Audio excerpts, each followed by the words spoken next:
Let's take a look at today's headlines across Houston. Hello, I'm Len Cannon. We begin in Baytown, where a high school student was killed and another student is in custody. It happened at Sterling High School. Goose Creek CISD says there was a fight between two students Wednesday morning. The district says the injured student was then rushed to the hospital and flown to the Texas Medical Center. The school was placed on lockdown briefly. We spoke with students shortly after they were released for the day, one of them talking about what happened after the fight. I was concerned. I seen people running downstairs and stuff. I was like, what is going on? And then after that, I went back to my class, and then they had said it was a lot, like they had put us on hold for like 15, 20 minutes. And everybody went about their day. Like nothing really happened. And I feel like as a student, y'all try to be more concerned about stuff. Y'all should have been concerned about that in the first place. Right now, we're still awaiting details on what exactly led to that fight. The man accused of stalking his ex-girlfriend and boarding her school bus with a gun now being held on a $6.6 million bond. Part of the frightening moments were caught on surveillance video as students at Spring ISD jumped off the bus and raced away. 20-year-old David Madison went before a judge on Wednesday. He's facing charges of attempted aggravated kidnapping, terroristic threat of a public institution, and aggravated assault of a public servant. The prosecution originally sought a $10 million bond, but the defense calling that figure a slap in the face. This was an attempted abduction of a student trying to get on the bus, a brazen attempt. Bond isn't supposed to be used to keep people locked up. It's supposed to be used to protect the community. And for somebody that's never been arrested before as an adult, $6.6 million is a heck of a lot of money. Even for the bond sticks. If Madison makes bail, he will not be able to go near a school or any bus stop and cannot make contact with his ex-girlfriend. He must also wear an ankle monitor. He's due back in court January 16th. We are getting reaction from Texans who have built a living on legal THC products. They're facing uncertainty after the federal government imposed new rules on THC. Amanda Henderson hearing from those who push for the new rules and how it could impact a billion-dollar industry. At Takeo Farms, employees are hand-making gummies. They stir, pour, and fill the molds. All right, there we go. Dozens of times, daily. You'll find CEO Tristan Taylor in the lab. We will take this product and send it off to a lab and get it tested. Or up front, where they sell their products infused with THC. My entire family is invested in this. We've been doing this for 6 years legally. That's shortly after the 2018 Farm Bill was made law, federally legalizing hemp so long as the plant's dry weight didn't contain more than 0.3% of Delta-9 THC. Delta-9 is the main psychoactive compound in cannabis, Texas almost banning it completely earlier this year. But that failed. Did you ever think it would come up on a federal level so quickly? No, not at all. I mean, if you look through the landscape for the past couple of years, there's been nothing but decriminalization. When the new federal budget bill was passed, it brought the THC cap. It will only allow 0.4 milligrams per container. It's something Aubrey Adams is celebrating. You said that you guys have been working on trying to see this day come for quite some time. On one hand, it was surprising to me to see them get that done so fast. Hemp was legalized to make textiles and ropes and CBD creams and stuff like that. Adams is the director of Citizens for a Safe and Healthy Texas, the group speaking in favor of Texas banning THC-containing products earlier this year. This isn't about medical marijuana or any medical benefits. There's also already products approved through the FDA that people can have access to. The federal cap would in effect ban thousands of products currently being sold. Bo Whitney with Whitney Economics explains what the decision means for Texas's economy. 53,000 jobs and roughly $2 billion in wages. And then there's additional lost revenues from a taxation perspective as well, from the sales tax. Taylor's business will be hurt, but he says he's not just concerned about that. I'm not going to lie and say there aren't bad actors. There are. There are tons of businesses that don't care, that are mislabeling, that aren't following regulations that were already put into place. But why should that damage us? I'm more scared about my customer, You know, if we shut down in a year, going out to the street and taking something that could possibly kill them. Although the ban was signed this year, it won't go into effect until next year. And Taylor says as it stands now, they're debating as a business on how to move forward. All right. Thank you for the update, Amanda. Puppy dog eyes can be hard to resist, especially during the holidays. But before you say yes to a rescue dog, experts say there are some questions you should ask first. Cheryl Mercedes takes us inside a rescue offering solutions aimed at helping dogs find forever homes. I saw a post on Nextdoor and I knew I had to meet her. That post led Amy Lawrence to Whiskey, a rescue battling heartworms and mange. Good job, good girl. You wanna play? Adoption was not a decision she took lightly. What are some of the questions that you asked before you adopted? I asked for all of the vet records that they had. I also asked a lot about her interactions. Was she been around children? Has she been around other dogs? Good girl. Stories like Amy's are why a new nonprofit, Dog B&B Rescue, is focused on one mission: keeping dogs in homes. What happens is periodically throughout the year, the shelters get overran. Then rescuers step in. We have a great rescue network out here. However, there's always a need for more people to either be a foster or be a part of a rescue. What are some of the biggest mistakes people make when they adopt a rescue? A lot of the times people re-release dogs or give them back because they unfortunately cannot take care of them. The advice? Ask questions. Lots of them. Questions about medical needs, grooming costs, behavior, and whether the breed fits your lifestyle. If you have a dog with the word doodle in it, they're gonna need to groom the dog. It's gonna cost them a lot more money. Good girl. Lauren says she did her homework, then got her home ready. I knew I had to have a kennel ready for her. I had to have blankets or a dog bed, a place that she felt safe and I could keep her contained, so she knew she had a spot in my home. You say hi? Do you say hi? That preparation has paid off. It's like the dog knows that you're there to help, and so really her eyes got me. Asking all the right questions, Cheryl Mercedes. Thank you. That's a wrap of your Houston Headlines. I'm Len Cannon.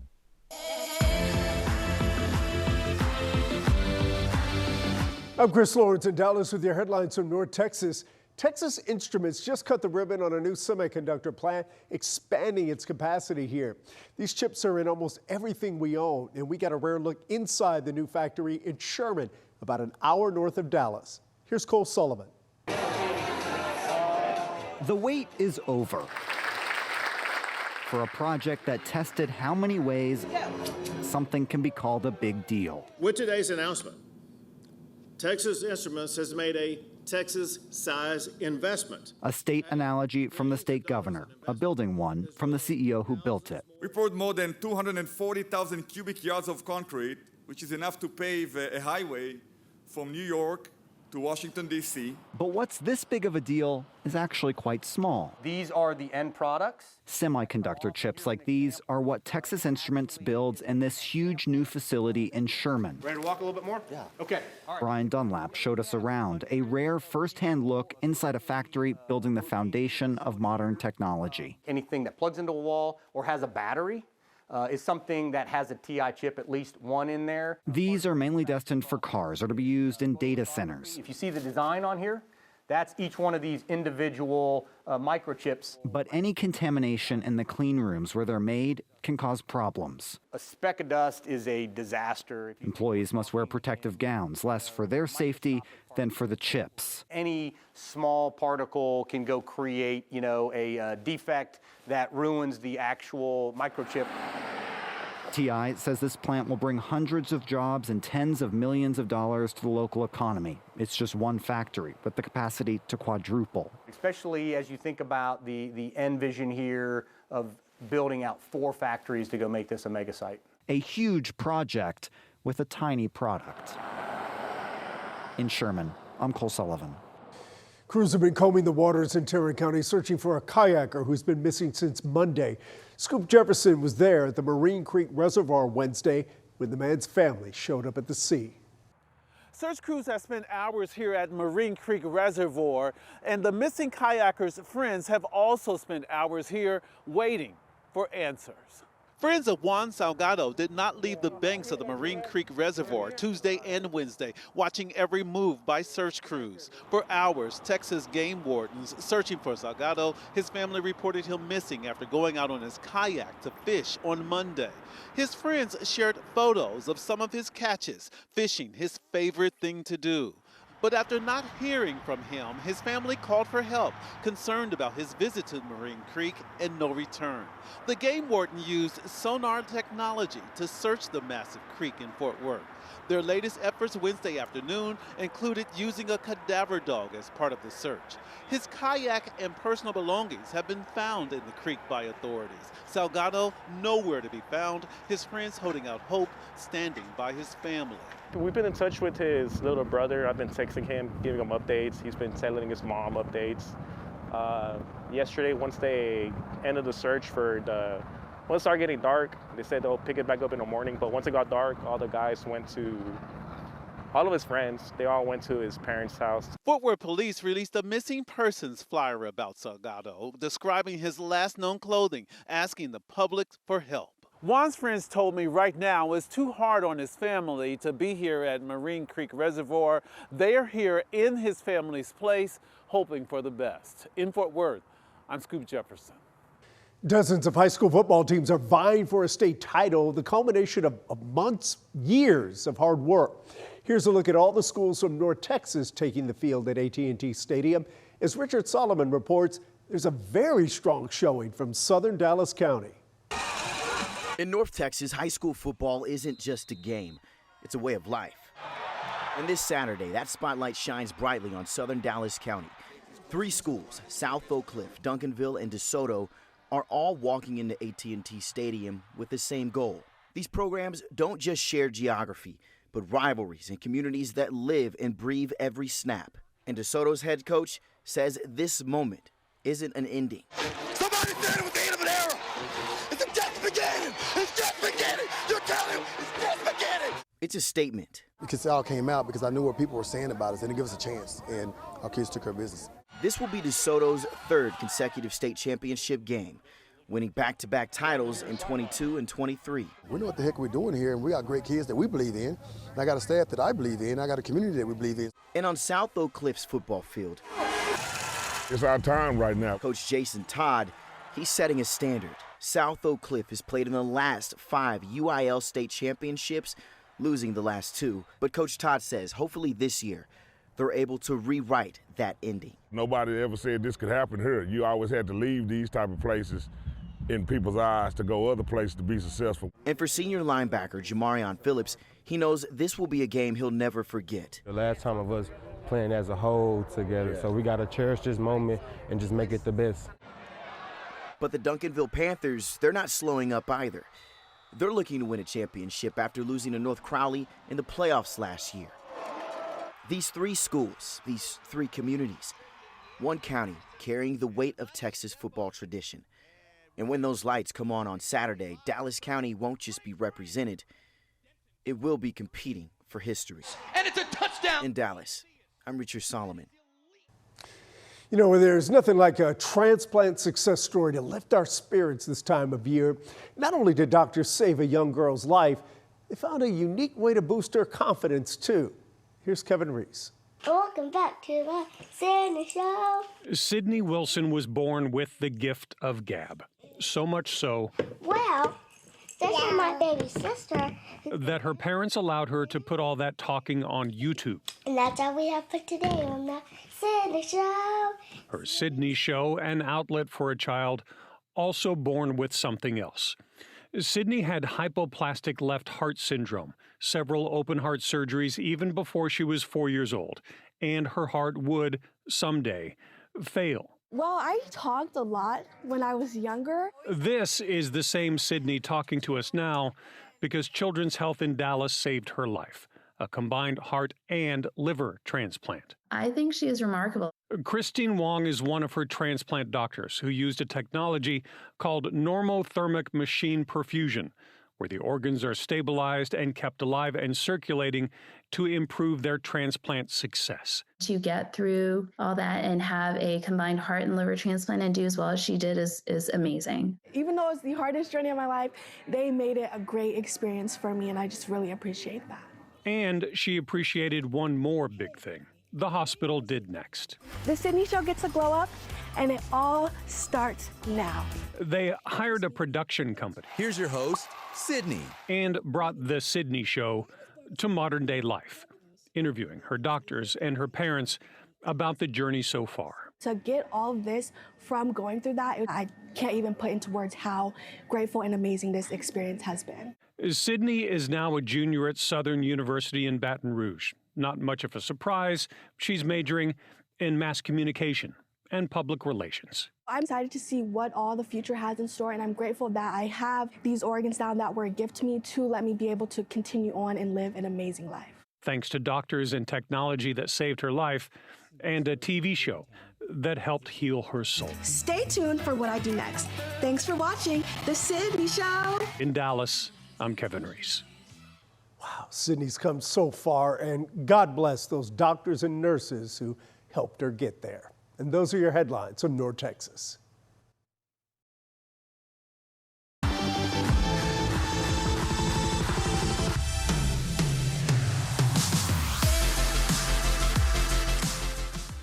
Hello, happy Thursday, everybody. Meteorologist Hunter Williams with your forecast coming from a very festive Mozart's Coffee Roasters in Austin, Texas. I say festive, but all signs as we get closer to Christmas, not just in Central Texas, but across the vast majority of our state, warm weather is in the forecast. But let me show you what we have in store over the next several days. A cold front coming through much of the state today is actually going to cool things down for like one day. So you can see temperatures 70s ahead of the front in the Austin area on Thursday. Houston, down to Corpus, down to Brownsville. It's going to be warm ahead of the front, but then on Friday, across much of the state, we're looking at a cool down. I feel like I need to sing some Christmas carols for you guys right now, but I'll spare you that. As we get into Saturday, though, again, just one day cool down. Things very quickly are going to be much, much warmer. And once we get through this one-day cool down weekend, all through the week of Christmas, look at this. Here's our 6 to 10 day temperature outlook. December 23rd through December 27th, so including Christmas Eve and Christmas Day. This is like top end likelihood, slam dunk. It is going to be a warm Christmas here across the Lone Star State.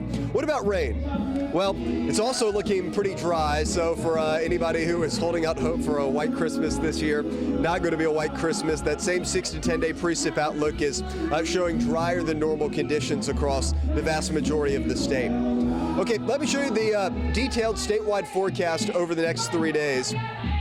As you guys can see, we are looking at that one-day cool down for Friday, and this is not a very strong front. It's going to bring the wind, it's going to bring some chilly mornings central to North Texas, but otherwise not going to be a big deal. Look at West Texas. El Paso is really just going to be in the 70s next couple of days. Central Texas, Austin goes from 70s Thursday down to the 60s for Friday, and then by Saturday, 70s and low 80s are back. Heading into North Texas for the DFW area, the cool down will be a little bit more pronounced on Friday, but back to the 70s by Saturday with dry weather. Heading into East Texas, Houston, Beaumont, that cool down even less impressive, again, just along the lines of the 60s. South Texas, not looking at much of a cool down at all. And then as you go down to the valley, high temperatures are still going to be in the 70s to even the 80s over the next several days. That's a look at your statewide forecast. We'll keep you updated right here on Plus.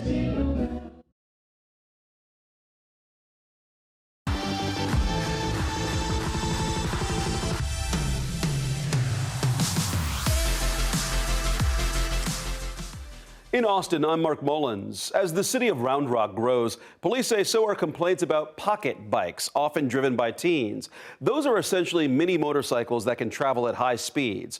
Reporter Adam Bennett shows us what's legal and where, and how police are trying to spread the word.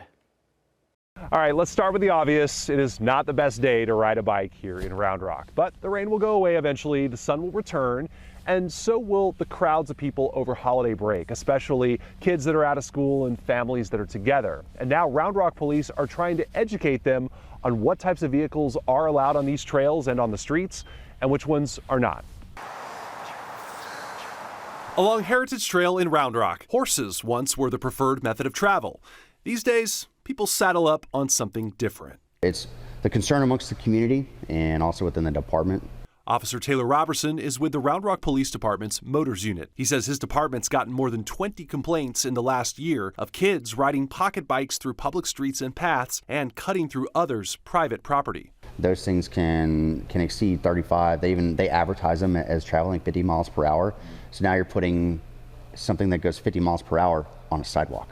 Motor vehicles that may be on kids' holiday wish lists. We're trying to mainly educate the parents at this point of what is legal for their child to be on, what's really safe for their child to be on. Welcome back to Taylor's Traffic Talk. Officer Robertson starred in this video posted by Round Rock PD a week earlier. It breaks down e-bikes versus pocket bikes and what's legal. So here's a quick rundown. E-bikes must have pedals, can't go faster than 28 miles per hour, and must be less than 750 watts. Such as these. If your bike checks those boxes, you can go wherever a regular bike can go, unless it's otherwise posted. Now, we don't mean to be fun suckers, but in Texas, what's not legal on streets, bike paths, or trails are electric dirt bikes, pocket bikes, or mini motorbikes. Those are only allowed on private property according to state law. It's drawn questions and comments online and offline, both out in the community and within the department. I had a couple officers that came up and said, honestly, I didn't know that. Relaying rules for roads and trails as this city and the way people move within it evolve. Adam Bennett, KVUE News. Cap Metro is bringing 37 new hybrid buses to the streets of Austin. Cap Metro's board of directors approved the $45 million purchase. Cap Metro staff said the hybrid buses will replace existing diesel buses. The new buses will be about 25% more fuel efficient than the older ones. Staff say that the move is good for customers, too. We are focusing on addressing critical issues, ensuring safety and dependability, improving our operational efficiencies, driving sustainability, and enhancing customer experience. So looking at those metrics, we decided to undertake the hybrid bus procurement approach for the next procurement of the buses. Funding for the buses will come from the agency's fiscal year 2027 capital budget. The San Marcos Police Department is making sure officers are better equipped to respond to mental health emergencies.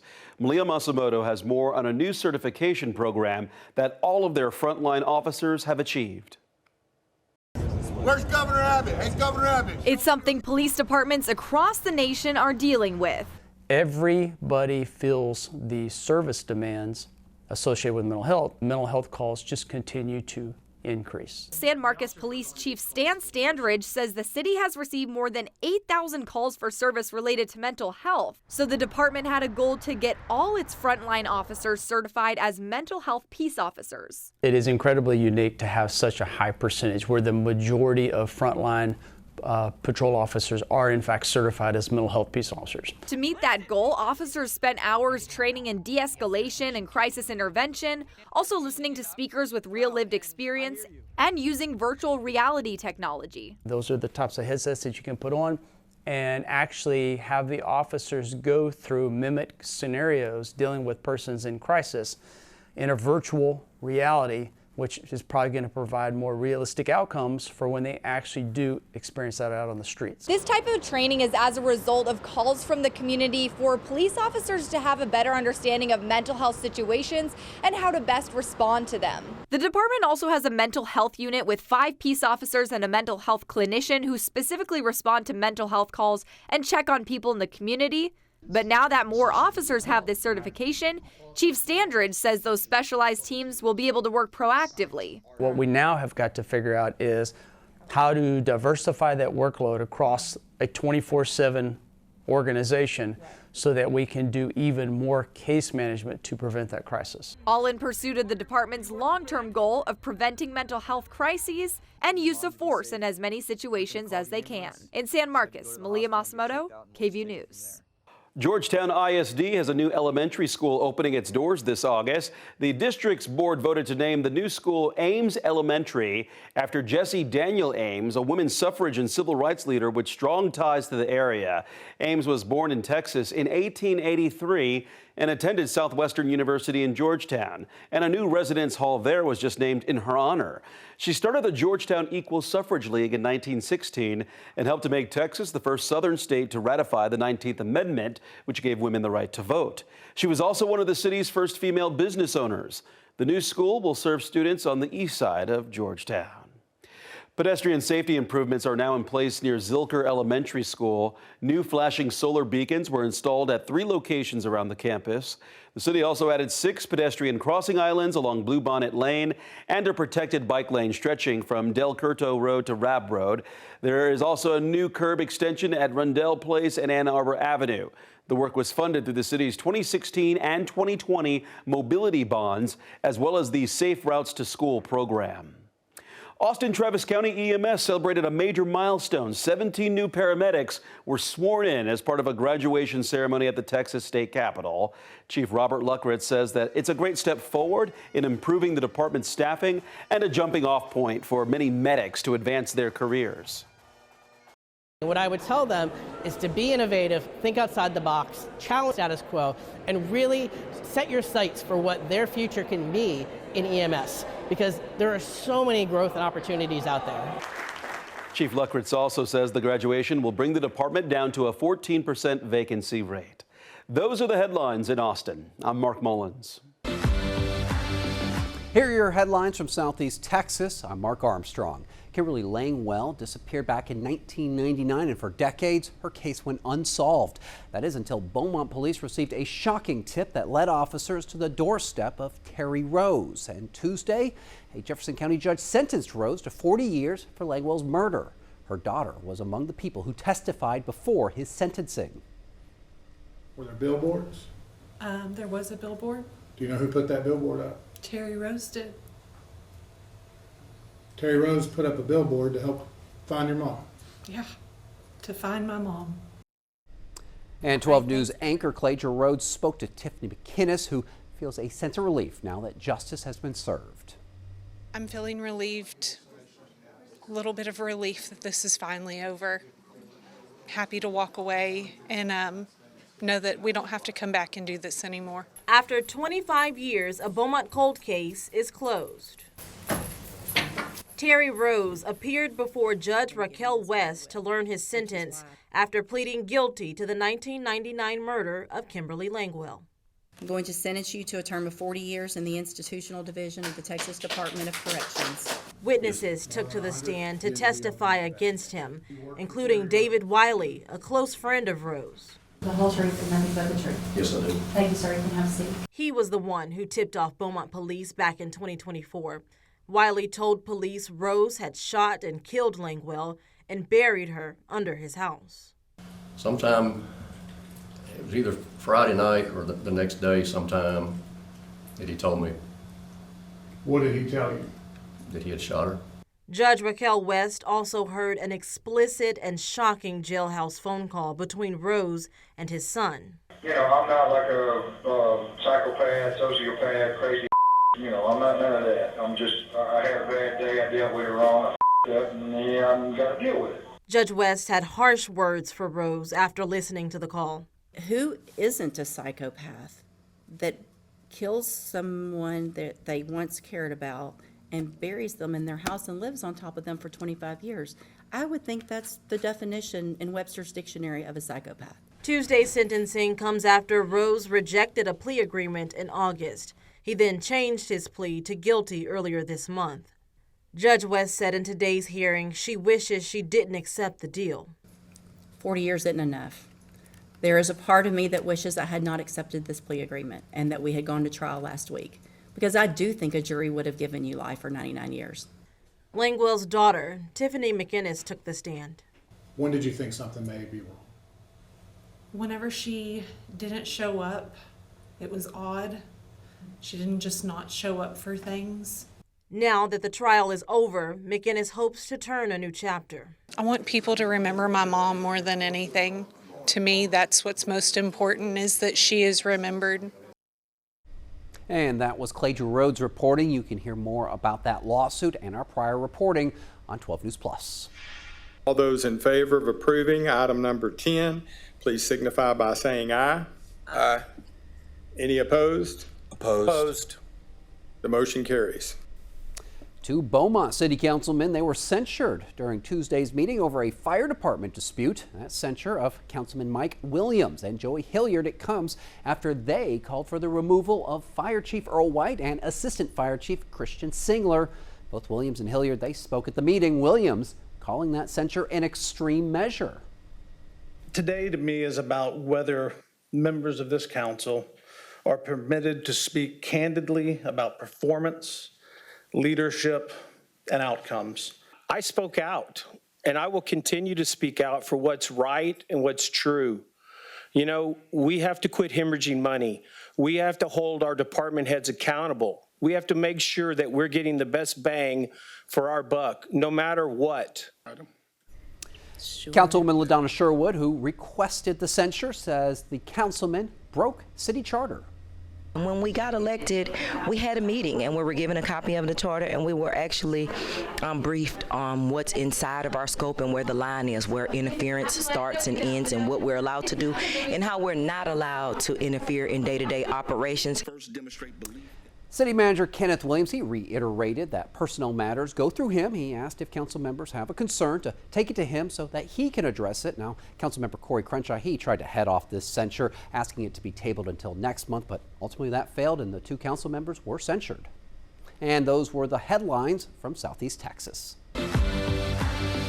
Hi, I'm Leslie Adamy in Corpus Christi, and here's a look at some of what's happening in South Texas. State leaders have approved a one-year delay on a massive desal loan tied to Corpus Christi's Inner Harbor project. Now, that buys the city some time and could potentially save water customers millions. Our Michael Gibson breaks down this decision.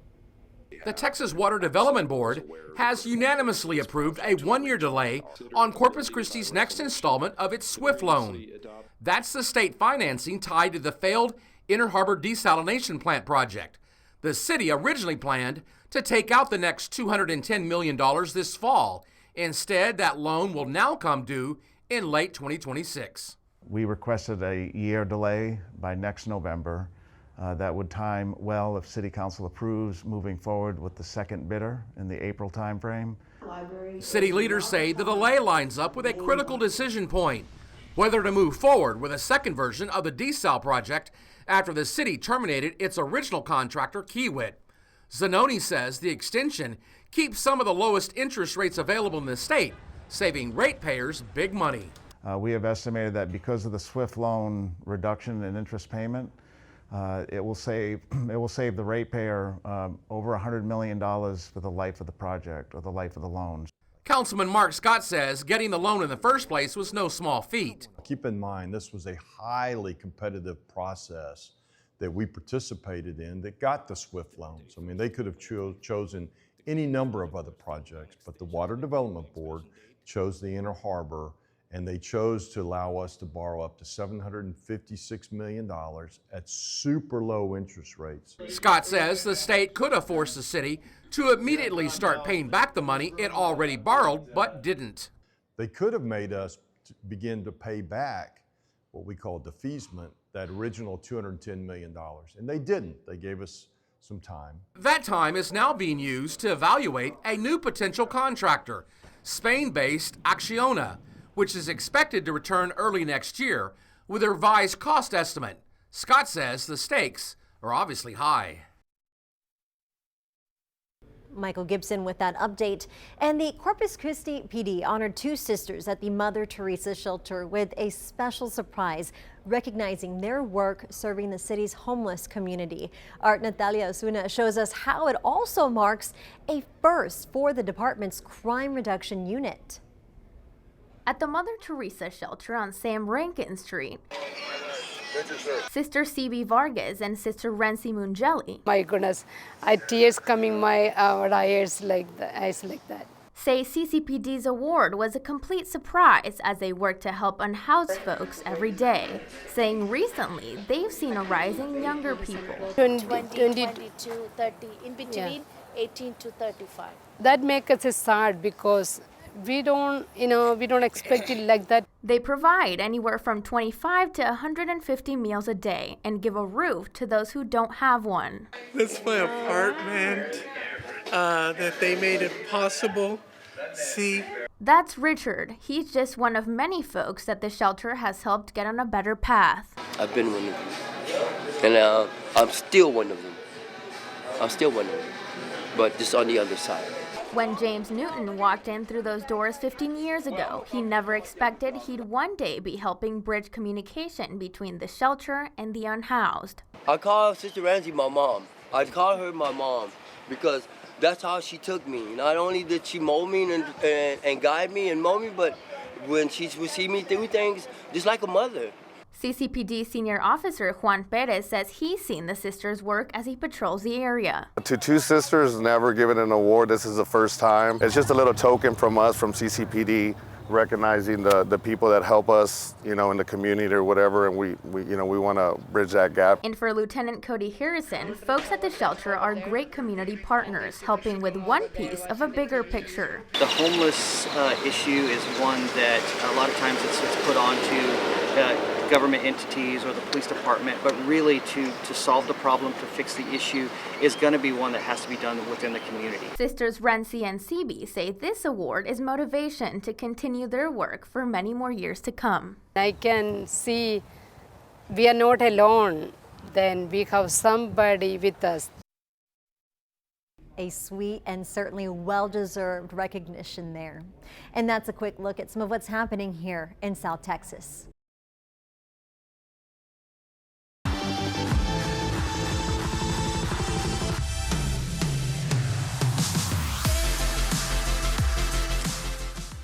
I'm Isis Romero, and this is the news in San Antonio. San Antonio's Jewish community came together to celebrate Hanukkah with a public menorah lighting at the Pearl.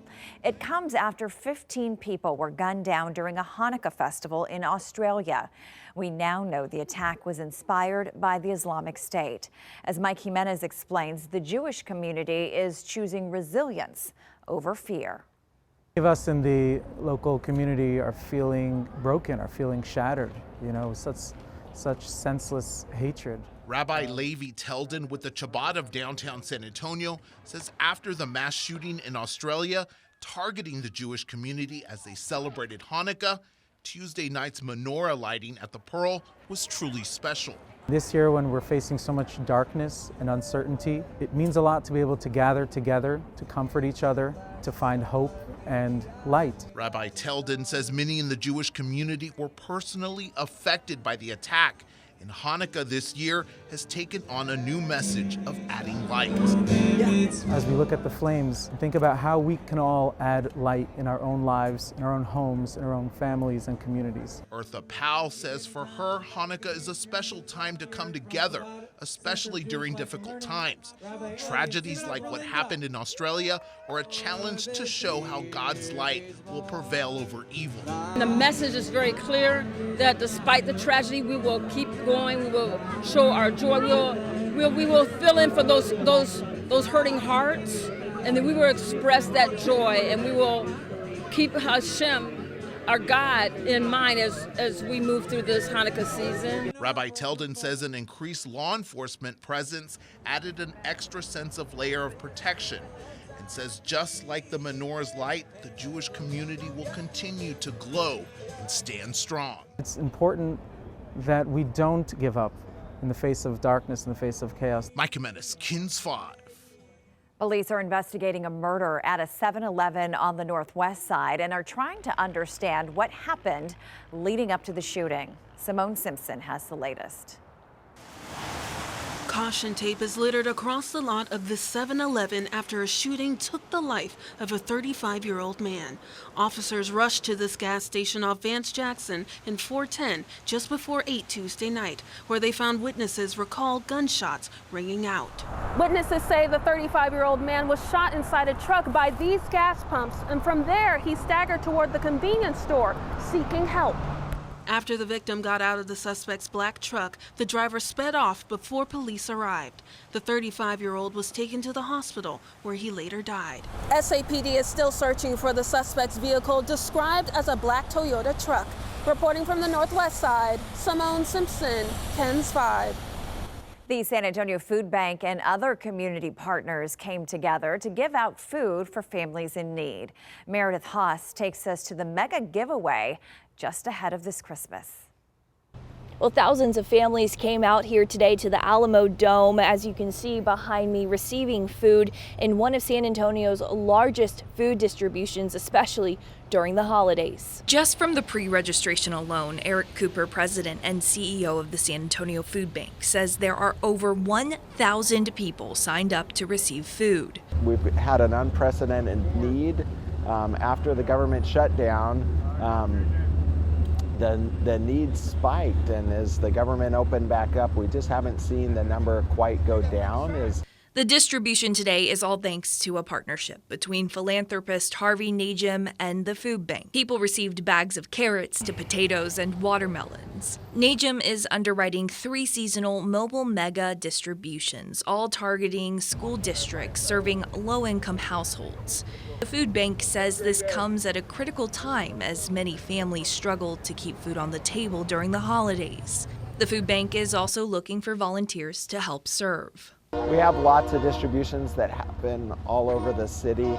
This is just one of them. You know, when I think of the holidays, it's about family. People shouldn't have hungry holidays. They should have happy holidays. Now, the San Antonio Food Bank is always looking for more help, so if you would like to volunteer, you can find more information on our website at KENS5.com. At the Alamo Dome, Meredith Haas, KENS 5. Casa Rio is celebrating 80 years on the Riverwalk. Today, the restaurant's owners hosted a ribbon-cutting ceremony for their new mural celebrating their legacy. The piece was created by local artist Cristina Sosa Noriega and is now titled The Flow of People, The Passage of Time. It celebrates decades of community, culture, and hospitality. It was only 6 months ago when the Lyons family that runs Casa Rio restaurant, where we are, they wanted some artwork underneath this. We're standing underneath the Commerce Street Bridge to tell the story of the bridge's history and the different people who have made a mark on downtown San Antonio. So I was lucky enough to be chosen for this job. Today's celebration is the kickoff to a host of anniversary events that'll take place throughout 2026 to mark the milestone. And that's the news in San Antonio. I'm Lindsay Lippman. Here are your headlines from Central Texas. Residents have raised many questions after a data center company purchased more than 500 acres of land near Lacey Lakeview. While city leaders say the project is still a long way from any final approval, our Adriana Alexander sat down with the company's spokesperson who wants to explain and clarify what's coming next. It's only been a few weeks since residents learned of the $10 billion, 520-acre data center potentially coming to Lacey Lakeview. In our discussion, Infrkey DC Park spokesperson Sajith Draksharam told 6 News the news of them coming was premature, not giving the company enough time to inform the public of their plans first. We were completely blindsided by the position when we started working one step at a time. We were not ready to come to this position of public scrutiny because all of them do come, but I think, at a later date. Residents want to keep their community small, but residents are also concerned over environmental concerns, including air and noise pollution and wastewater. The company's reason behind choosing Lacey Lakeview is for the city's central location to power and need to dispose of wastewater. And it's a win-win for them, and we're going to be using, and I think the nature benefits right there because we're using the water which is supposed to be thrown, but we are making a good use of it. Draksharam says the company's goal for 2026 is to work with city leaders to get the city's water flow diverted to the data center. We got to get through the process to understand and try to get the wastewater quantity, how much we're going to be getting in, trying to establish parameters of how we can take this to the next step of reusing the water for our needs. The company says the benefits of the Infrkey data center are significant and adds that even if it's not built here, the growing demand means it will be built somewhere. Everyone these days have some of those smart gigs like the phones or something. The data center brings in a lot of information at your fingertips. And these days, information is essential right there. And also in order for it to advance, we got to have some sort of a knowledge base, and these days, everyone relies on a phone. If everything goes in the company's favor, construction could begin as soon as December of 2026. It was donation day for the hundreds of Angel Tree Angels in McLennan County. The Salvation Army distributed hundreds of gifts to families in need. Our Sydney Walker shows us how the community made Christmas dreams come true. In the gloomy weather, eager parents line up for some holiday magic. And a whole bunch of smiles coming on Christmas. Kamisha Shavers is one of them. Her son, Josiah, wants something special this year. A bike, and that's all he's been bragging about. And a bike he'll get. It's a big relief, especially for people that can't afford it around this time. Josiah is one happy angel, one of many. We are distributing all the Angel Tree gifts that the community has helped provide. Major Tammy Miracle says Central Texas donated all kinds of gifts. Bicycles, scooters, Barbies. Gifts for every single Angel Tree angel. 800 angels are getting their Christmas wish, a true reminder of what the season is all about. People were still calling, saying, where are the angels? We want to adopt an angel. And it got to the point that I'm like, I'm sorry, I don't have any more, because the community is just amazing. It's more than just presents to these Waco families. It's hope.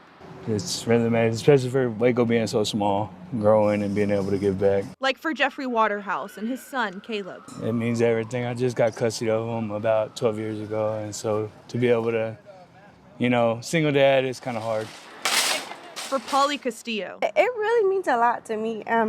It's emotional. Being a single mom of 5 at home. 5 happy angels. I'm pretty sure they're going to be very surprised, especially if they got what they wanted for Christmas. And they did. Yes, they did. They did. In Waco, Sydney Walker, 6 News. And those are your headlines from Central Texas. Hi, I'm Brennan Gurley, and here's what's making headlines across East Texas. Spending time in the hospital during the holidays is especially difficult for children and their families. We want to introduce you to Hazley, who has benefited from the money raised through generous donations to Children's Miracle Network. Unicorns, the color purple, and kittens. Things you'd expect this thriving, energetic 4-year-old little girl to love. But behind those beautiful blue eyes and sparkling smile were a couple really tough years, not just for Hazley, but for her parents who didn't know what was wrong. When Hazley was about 2.5, we started noticing her having some abdominal issues and complaining all the time of her tummy hurting, having some serious bloating, and we had a couple of instances where we had to go to the ER in Lindale. But Hazley's mom, Michelle Nemani, says the unexplained pain just kept coming back. On top of that, she had trouble eating, gaining weight, and had anemia. And so when meeting with our pediatrician, Dr. Everett, he suggested putting her on an iron supplement, and then we would recheck her levels at her 3-year well check. Well, at the 3-year well check, her iron levels still were bottom, ground zero, like absolutely no iron absorption. That's when Hazley was referred to Dr. Andrea Glazer, a pediatric GI doctor at Christus Trinity Clinic, who later diagnosed her with celiac disease. Celiac disease is a very interesting gastrointestinal disease because it can present in a variety of different ways.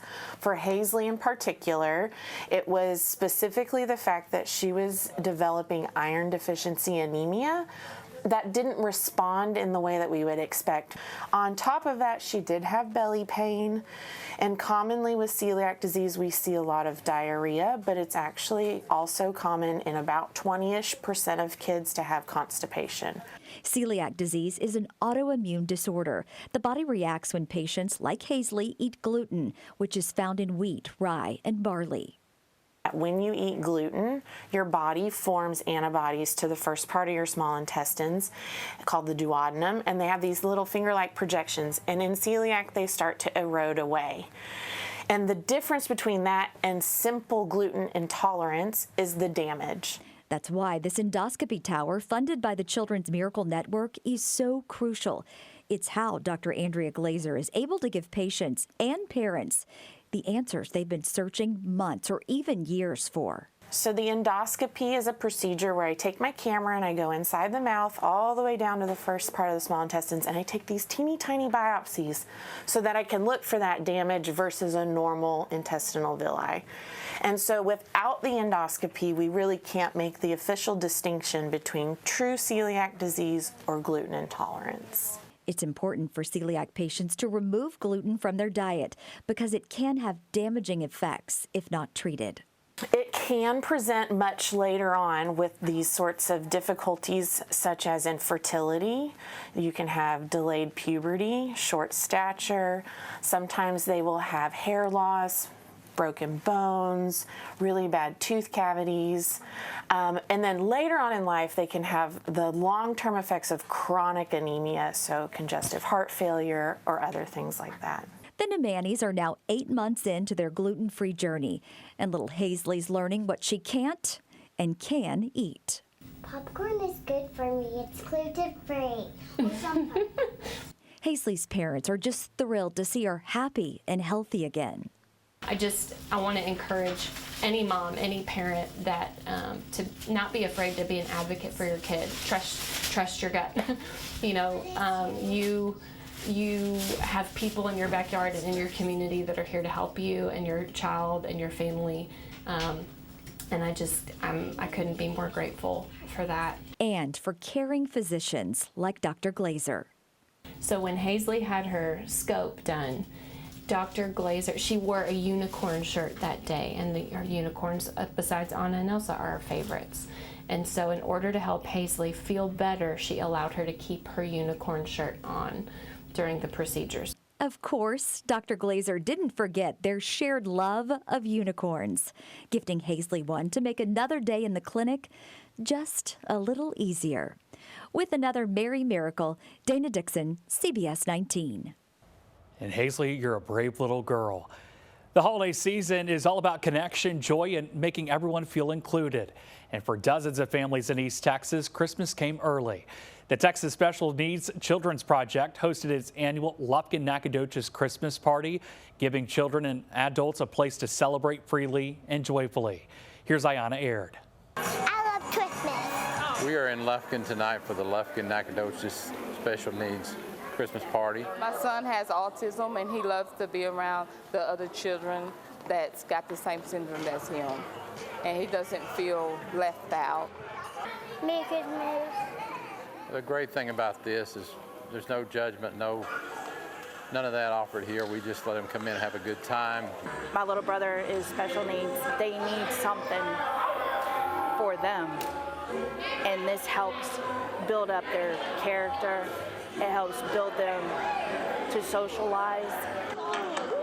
I'm having fun actually because I just danced a little while minutes ago and it was pretty much fun. We play music and have food for them, give out gifts. They get to meet Santa. They're recognizing the children and the adults that have problems and that they can be themselves.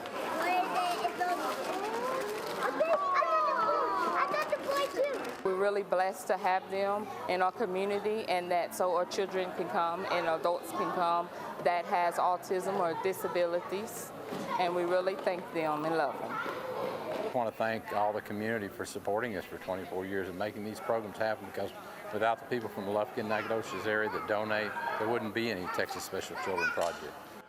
I think we're going to start with the little kids. And that's a wrap of your East Texas headlines. I'm Brennan Gurley.